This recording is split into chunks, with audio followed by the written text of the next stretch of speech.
So Guruji, in this whole act of the present life that we are in, when we use terms like destiny, and when there are sciences or beliefs like astrology, which tells you, which predicts your future, then if is everything in our lives actually scripted?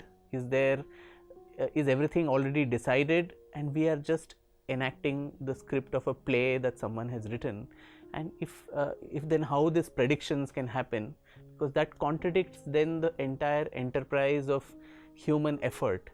If whatever effort I do, if I am not destined to get a particular thing, then my efforts can be in vain and I will not get it, because my Rahu or Shani or something else is in some bad position.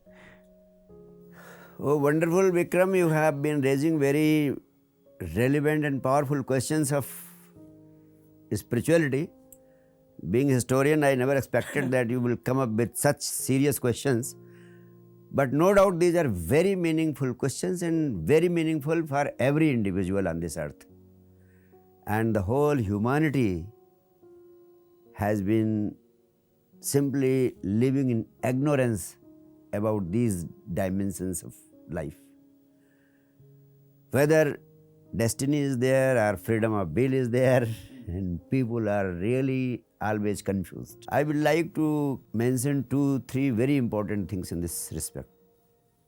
First of all, I would like to tell you, Vikram, that as regards destiny, it is only for the animals. Man is something who is free from the shackles of destiny. Animals are born like animals. A cat is born like a cat, lives like a cat, and will die as a cat. A dog is born as a dog, will live like a dog, and will have to die as a dog. They don't have any freedom of choice. But with the man, a new dimension comes up, and that dimension is that of consciousness. And with that consciousness, the nature has made man free from its clutches. Now the choice is in your hands. You can use that power of freedom of will and raise yourself to the levels of supreme divinity, or you can choose to live like animals unconsciously. And that is the fate with which humans have been living their life unconsciously like animals. If you are living unconsciously like animals, you will be victims of fate, you will be victim of destiny. There is no escape. Then your life can be predicted. Because you have been living this life in a cyclic order through the ages and ages, through so many lives, through hundreds and thousands of lives. You have been living on a single pattern like a robot. Your planets tell that you have been living like this, like this, like this, like this. And since you are even today living unconsciously, then like a robot, you will be living this life also in this way, you will do this, you will get this, you will do this, you will get this, you will do this, you will get this. This can be predicted. But if you can start living consciously, choosing to decide your destiny in your own way, consciously, then no astrologer can predict your destiny. Astrologers failed to predict the destiny of Gautam Buddha. And even your destiny cannot be predicted if you start living consciously. But since people like animals have been living unconsciously on this planet, astrologers are there, fortune tellers are there. So many businesses of this dimension have been created.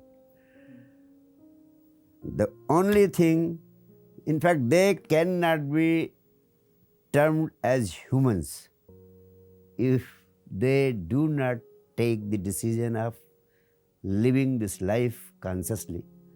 That is why I told you, conscious living has been the motto of Science Divine Movement, And my only aim is to spread the art and science of conscious living all over the globe.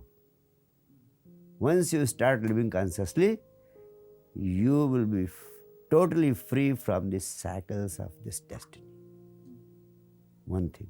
Secondly, as regards our lives, just like genetics, our life is two-dimensional. Something of our life is fixed, like your complexion, your height, it is fixed.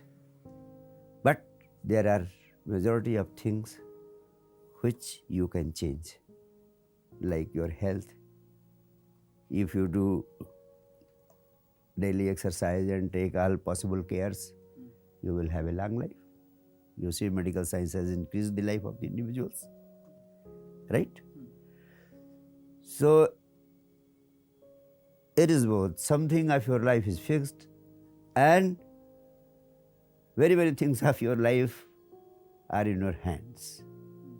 One day there was a spiritual master, and the same question was put to him by a young man. The spiritual master asked him, stand up. He stood up. He asked him, raise your one leg. He raised his one leg. Okay, now raise your another leg also. He said, what are you saying? How can I raise my both legs? He said, listen to me. I have answered your question. Your one leg is fixed by the past karmas, but your another leg is free. You are free to lift it. And by lifting it and activating it, you can free the shackles of the first leg also, which have been bound by the past karmas. If you don't lift your another leg, even that another leg will also become fettered. So it is in your hands.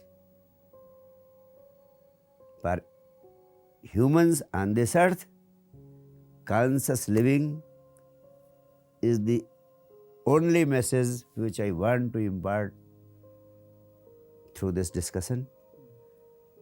And if you do not start living consciously, you are doomed to live this life like animals, and your life will be predictable, Vikram. I want you and all the listeners, just with folded hands, I would request them to take the decision of living consciously, for which I have been telling so many devices from time to time. And as humans, we must learn to live consciously. There is no question of being a Hindu or a Muslim or a Christian or a Jew. It is for everyone. Nobody, it will not go against the religions of anybody. So this is something, the Mahamantra for the 21st century man.